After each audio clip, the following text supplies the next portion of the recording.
My name is Howard Reed, and I was born the 4th and 6th and 41 in Lincoln, Arkansas, in a clinic. Okay, and the interview is by Scott Davis, and this is part of the Cane Hill Oral History Project, and we just want to be sure that we have your permission to use the video to reproduce for educational purposes. Yes, I'll give you permission to use the video. Thank you so much. Tell me about your parents. My dad, I think, only went to the 8th grade, and that was pretty good back then. And my mom, she walked over the hill 2 or 3 miles down to Thursday, down on Bush Creek, and that's What were your parents' names? Archie Reed and Esther Reed was my parents' names. Okay, and where did y'all live? We lived 1 mile southwest of Clyde, Arkansas. Okay, tell me about your family, other members of your family, your brothers and sisters. I had 2 sisters and 2 brothers, and my younger brother, he was always weak. He's just a year younger than me, but he was always weaker than me. There's something wrong with him when he was born, but he passed away just before he turned 70, and my others are still living, and they're doing good. Tell me about your family's business. What business was your family in? My dad was a farmer. He'd plant tomatoes, and we'd pick them. I don't remember how many acres. It seemed like a lot to me. And then he had cucumbers, and you had to pick them every morning, or they'd be too big if you missed one. And then he also milked cows and sold grade C milk. What were some of your routines? What did you do to help out on the family farm and at home? I'd get up early in the morning, and when I was very young, and we didn't have a barn at the time, and it was my job to milk 3 of the cows, and it'd be raining while that rain would be falling over, and then he'd build a barn and got a milker, and I helped do all the, I like to run a tractor. My uncle had a tractor, and Dad had a little tractor, and I'd work free for anybody if they'd let me drive a tractor. What else did you do to help out around the house? Help carry the wood in, had chores that you'd do, and then my dad cut a lot of poles, and then he'd saw them, and it was always our job to help stack the wood, and then just taking care of the cattle, feed hay. That's sometimes my chore. I think we kind of split it up. My 2 sisters worked inside a lot, and me and my brothers worked outside. Of course, they worked outside too. My mother, she run the rake, a team of horses, and I remember one time it run away, that rake, and she just fell over backwards so she wouldn't fall in front of it, and it run down in a thicket and got hung. That was the early years. What did y'all do on Sundays? What were your routines on Sundays? Well, we'd get up and milk as normal, and then we always had to get ready and go to Sunday school over at Clyde, which I still go to church there. And my uncle, he'd get up first and go, Uncle Hoyt Reed, and he'd build the fire, and then when the rest of us come, we'd all sit pretty close to the stove, but and then come home, and that was one of the times that you could rest, you could sleep, or whatever you wanted to do on Sunday evening. And a lot of time we have company come for dinner and visit. What would the kids do for fun back in those days? Well, some of it's kind of rough. We'd have bean flips. We'd get in bean flip fights with little bitty hickory nuts and stuff like that. It kind of hurt a little, but that's some of the things we do. We played hide and go, all kinds of games, and we always had a lot of neighbors' kids that come over, and we was always doing stuff. Sometimes we'd just go out and throw rocks at a wasp nest and duck down, hope you didn't get stung. Tell me about your earliest memories of coming to Cane Hill.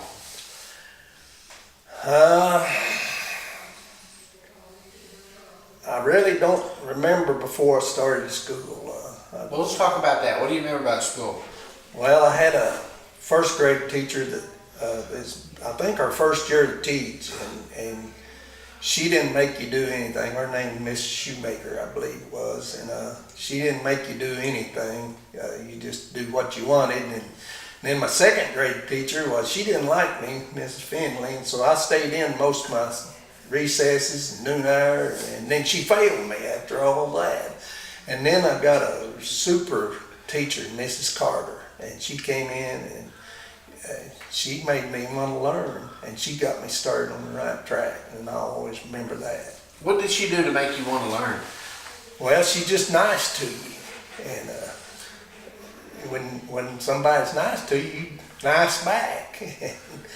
and no, she just, I remember one thing, she'd come around and look at your teeth every morning and want to know if you brushed your teeth. And sometimes you'd windy a little, but anyway, she just made, and had plays. She'd give me parts and plays, and I was always worried I wouldn't know my part. But I got through it. Who were some of your classmates?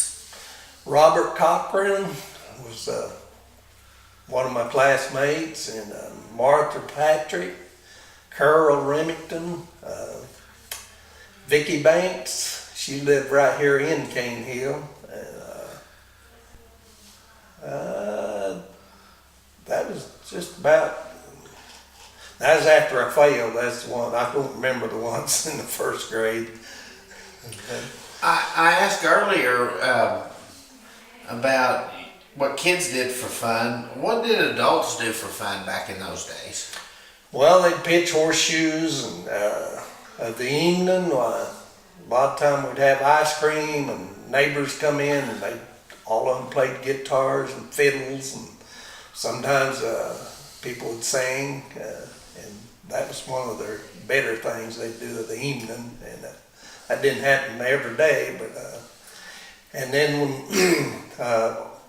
when it's hay time, all the neighbors would come in, and they'd put on a real good dinner, and I was glad when it's hay season because we'd get to eat good that day at noon. And they'd come in, and we had a square hay baler that was run by a little motor, and that's what my mom was doing, was raking hay up to that. And then I had one's hard, Slim down here, the colored guy. He helped do that. And I remember one time they were really working hard, and everybody sweating, and I was just a little kid, but I remember it's getting ready to rain, and Slim, he says, I sure hope it do, because he was wanting to rest. What do you remember about the old businesses here in town when you were a kid and coming to them? What all do you remember? Well, I can barely remember the bank. I think that's in this Jenkins old store, I think was a bank. I kind of remember it, and I remember I might have got shoes, but we'd usually go to Clyde, where we'd buy our shoes at Stanley Yates' store. But I think one time across the street here there was a place that sold shoes, and Dad might have bought me a pair there. And we'd only get one pair a year, so you had to take care of them. You usually went barefooted in the summer. Did you guys bring any of you said you grew tomatoes, did you bring any of those down to the canning factory? Yes, sometimes we'd have them picked up, but what he'd try to do is sell them early as green wraps to get more money, and wrap them and sell them, but it was hard work. I remember arms getting green from picking tomatoes. And, You pick them green? well, real early you could get more money for the red ones, you know, for everybody. They'd pick them green and then they'd turn, you know, I guess they send them to stores. I don't know where. I think he took them to Lincoln and they sent them somewhere. Anyway, they had a buyer, but the green wrap brought better than the ripe tomato at the canning factory. I didn't know that. What do you remember about the mill, or at least stories about the mill? Do you? The mill, ever since I can remember, the bottom part of it had dirt over it and it wouldn't rotate. But the story I heard one time, my dad and some others, when he was young, or they was down below and started climbing or something, it started rolling and they had to jump off when they got down to the ground level. But that's some of the stories I heard. But I don't. All I remember, they said that you bring corn in and they'd grind it for half or whatever. You get half in the meal. But that's before my time when they did that. Okay. You're familiar with the restoration projects going on around here in town, where they're fixing up the Yes. old college and these other buildings. What do you think about that? Well, I like it that somebody decided to restore Cane Hill, you might say. All the old buildings they're putting back kind of original shape, and a lot of money spent that Cane Hill, you know, that don't have, the state don't have. And they're redoing the old school where I went to school for about 9 years, and I like it. What would you like to see done with that old college building? I guess get it where it's safe, won't fall in, and always be there, because it's got a lot of history. Even the Civil War, of course, they think the building was there then, but there was one there that got burned back in the Civil War. What other stories about Cane Hill can you think of that I haven't asked you or we haven't talked about? Well, sometimes I'd miss the bus and it's 3 miles for me to walk home, and I'd walk home, and they were very lenient back when my dad had an old 1.5-ton truck and he raised chickens, and he was always short. I forgot to mention that.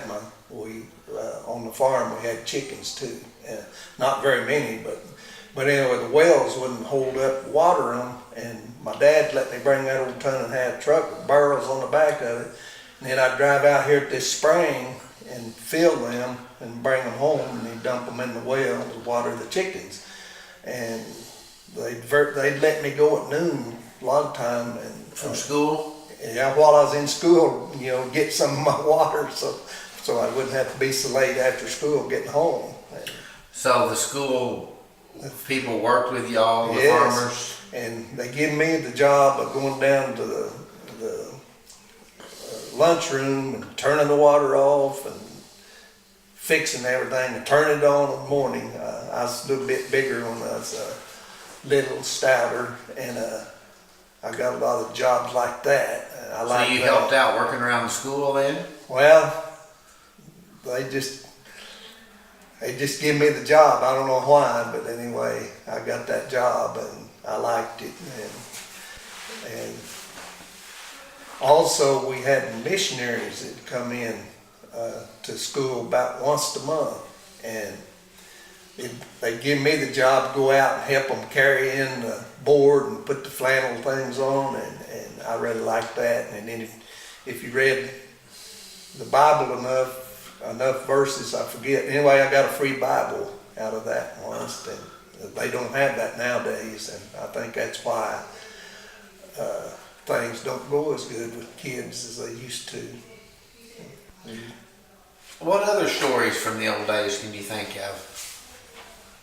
Well, one time we was out in recess, me and Robert Cochran kind of run together, and the teacher wasn't looking, and we run down and jumped over that rock wall where the steps where the bus had come in, and hid, and then took off the rest of the day, played hooky. I think we might have got a little whipping for it.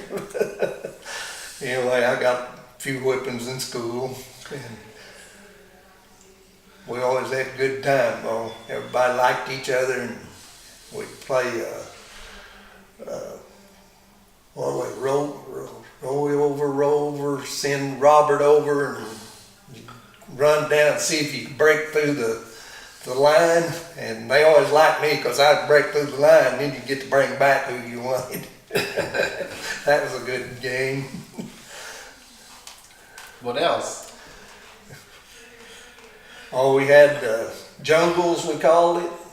And that was out on the north side, and it was all growed up. And we had little trails in there, and at one time they built a little cabin. The senior boys, anybody wanted to help, they built a cabin out there. And then down kind of above the school, a little bit south, they called it the Rockies, and we'd go play in there, and that was a good place to play. And then they had merry-go-round, the slide, which we'd do some, but we liked that playing better, on the natural stuff.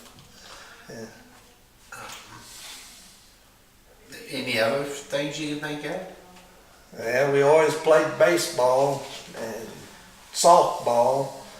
And I think it's 5th grade I could throw a ball over the tree there, and Mr. Small was the teacher, and he couldn't quite throw one over it. I could throw further than he could. But I knocked a lot of home runs, and we played workup. And you just talk about Linda Reed. She is a year younger than me in school. But and Vicki Banks, different ones, you could have somebody play with you, be your mate. So I'd bat and they could run, and I'd knock a home run. Of course, they run. That was a good game we played. So I got a lot of batting experience, and I really liked that. And I remember where the ball diamond was. I knocked one to the schoolhouse one time from there. And I remember my dad talking that he knocked one that hit, about the 2nd story. So I didn't knock one as far as he did, but anyway, that went way back playing ball there. And we always played Marl. Sometimes we'd play Lincoln, which was a little bit outclassed, but we played basketball too. Had a dirt court, and we was usually pretty good. Conroe Russell. That was one of the things, when you'd see him come in the schoolroom, you knew he was going to get out to play ball. And he is kind of our coach, and he did a pretty good job, because we beat, like Morrow, we beat them pretty often in playing ball. But that was some good things. And we had walnut trees on the west, and on the east there's roseoak. And when you started school, that was about the time walnuts being fallen off. We'd have walnut fights. You had to be kind of tough, because they'd make a whelp on you. But that was another good game. Cane Hill was a good place to go to grade school, all I can say. I liked it. Anything else? Well, I had girlfriends. And, Julie, I think I was in the 2nd grade, Julie Cadmus, and I thought she was the prettiest girl I ever seen. And then she left, and I didn't see her until, it was 2 or 3 years back. She was up there, and I got acquainted with her. And she didn't have blonde hair now, but anyway, I had some girlfriend that she didn't like me, but I liked her. And I think that's about all I tell you about Cane Hill. There's a lot of stuff we did probably not mentioned. We'd work hard, and the teachers let us out, and we'd play hard and come back in sweaty and do our class. And then I went to Lincoln in the 9th grade, and then started playing real ball.